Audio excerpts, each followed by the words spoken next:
సంక్రాంతి వచ్చిందే తుమ్మెదా.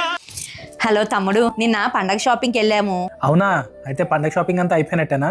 అంతా అయిపోయినట్టే. మీ బావగారు నాకు నచ్చాయని 3 చీరలు కొనిచ్చారు రా పండక్కి. మీ బావగారు ఏమో ఇప్పుడు నేను ఎలాగో 3 చీరలు కొనిచ్చాను కదా, బ్లౌజులు కుట్టియడానికి మీ తమ్ముడు కడుగు అని అంటున్నాడు. అందుకే ఫోన్ చేశాను రా.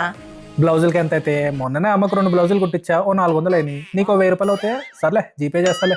అమ్మ బ్లౌజులు వేరు, నా బ్లౌజులు వేరు. అమ్మేమో సింపుల్ గా వేసుకుంటది, నేనేమో వర్క్ అలా వేయించుకుంటాను కదా.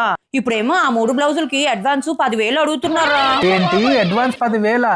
అవునే, నాకు తెలియక అడుగుతాను. ఆ బ్లౌజులు ఏమన్నా బంగారం వెండి దారాలతో ఏమన్నా కొడతారేంటి? ఇప్పుడు అంతా న్యూ ట్రెండ్ రా.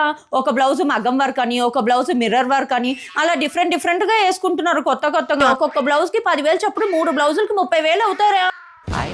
ఏంటి బ్లౌజులకి 30,000? చెదిరింది నీ గుండె పగిలింది ఓ చిట్టి